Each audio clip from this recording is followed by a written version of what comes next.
portafogli bilanciati stanno attraversando oggi un periodo, oserei dire, d'oro. Sia la componente azionaria sia la componente obbligazionaria stanno registrando ritorni molto positivi. Tra i tassi nominali a 10 anni abbiamo visto quello tedesco tornare in area meno 0,5% e quello americano a più 1,25%, ben al di sotto del livello di inflazione che nel mese di luglio ha registrato un vero e proprio livello record. L'indice azionario Standard & Poor's 500 al lato suo sta registrando nuovi massimi da inizio anno, ben supportato da una crescita utili solida, seppure in misura meno euforica rispetto alla prima parte di quest'anno. Ma come conciliare il comportamento dei mercati con il tema del tapering? Ora, non è certo una novità che la Fed dovrà ridurre il ritmo degli acquisti di titoli obbligazionari mensile, che oggi ammonta a 120 miliardi di dollari al mese, nella parte finale di quest'anno, ancora di più nel 2022, e dovrà alzare i tassi di riferimento. A questo aggiungiamo la situazione eccezionale che stiamo vivendo sul fronte dell'inflazione. Oggi è ai massimi degli ultimi 20 anni, ma destinata a scendere velocemente se i colli di bottiglia che si sono venuti a creare nei diversi settori produttivi verranno meno. Ora, questo contesto caratterizzato da inflazione elevata ma destinata a scendere, tassi in salita ma estremamente lenta nei prossimi 2 anni, non è detto che rappresenti un contesto, uno scenario necessariamente negativo per le obbligazioni governative americane. Ricordiamo infatti che mediamente le obbligazioni governative americane oggi rendono circa più 1,75% in più rispetto a quelle europee, quindi non è detto che oggi in questo contesto vendere treasury rappresenti un buon affare. Se devo avere duration in portafoglio, risulta preferibile avere duration US piuttosto che quella europea. E per quanto riguarda la componente azionaria, le azioni, lo sappiamo, hanno registrato una performance straordinaria dai minimi del 2020, peraltro ben giustificata. È vero che lo Standard & Poor's 500 sta registrando sessione dopo sessione nuovi record, ma è altrettanto vero che anche gli utili aziendali stanno registrando trimestre dopo trimestre nuovi record. Risulta difficile vedere un mercato azionario in discesa con utili in salita, soprattutto quando la liquidità nel sistema resta abbondante. Ma quale potrebbe essere l'impatto della ripresa post pandemia e dell'inizio del tapering sul mercato azionario? Potremmo definirlo trascurabile, sembra paradossale, ma è così. Il Covid, è vero, oggi rappresenta ancora un problema, però stiamo imparando a gestirlo attraverso vaccini e terapie adeguate. Il tapering in realtà ha un significato abbastanza contenuto per le azioni. È vero che drena liquidità, ma al contempo rappresenta un segnale forte per il mercato che la Fed ritiene che tutto stia procedendo per il meglio sul fronte dei 2 principali obiettivi, dei prezzi e del mercato del lavoro.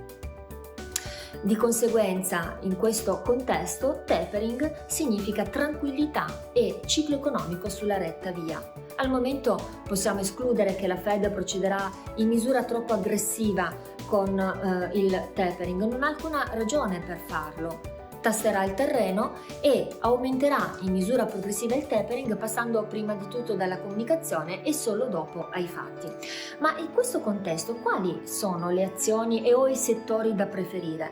Sicuramente risulta premiante continuare a investire sui temi di crescita strutturali di lungo periodo, a partire dalla robotica, che sostituirà lavoratori in diverse mansioni, controllo della qualità, gestione del magazzino, solo per citare qualche esempio. Dovremmo abituarci a una nuova versione della robotica dotata di intelligenza artificiale, in grado di migliorarsi progressivamente. Altri settori ad alta crescita, non solo in termini di fatturato, ma anche in termini occupazionali, sono quello dei temi ESG e del temi climate change, oltre a quello dei chip e dei semiconduttori in grado di gestire al meglio le nuove tecnologie. Peraltro, mentre la robotica drenerà posti di lavoro, molti posti di lavoro, I temi ESG e climate change acquisteranno via via sempre più importanza e determineranno un aumento della forza lavoro dedicata. Ecco spiegato perché oggi i gestori di portafoglio stanno dando un peso preponderante a tutte le analisi di social responsibility e climate change. Non è una ragione esclusivamente etica, ma soprattutto strategica.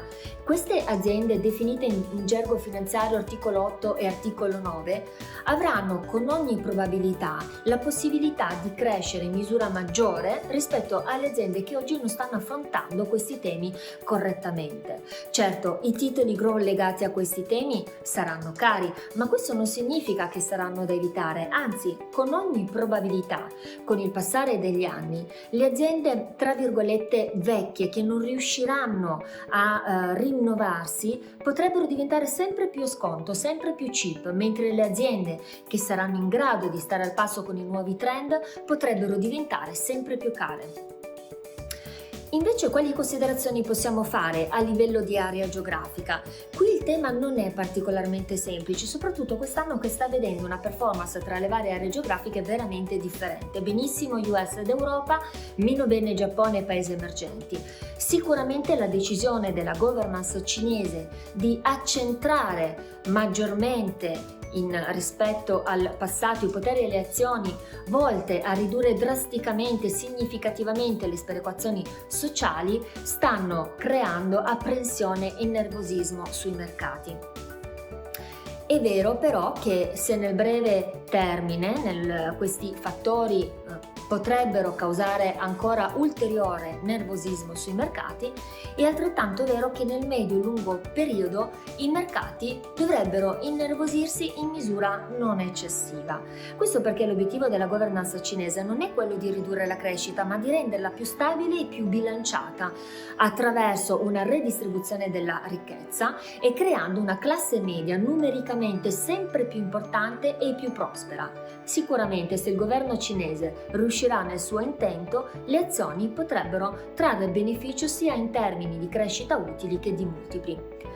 Ora, alla luce di tutte queste considerazioni, concludo con la strategia di investimento che stiamo implementando sui nostri fondi. Sulla componente obbligazionaria manteniamo invariate le posizioni mantenendo una duration contenuta. Sulla componente azionaria stiamo proseguendo a utilizzare gli storni di mercato per incrementare la parte più difensiva e ad alta crescita dei portafogli a scapito di quella ciclica, puntando come sempre sui leaders di settore a livello globale in termini di area geografica sul nord Europa.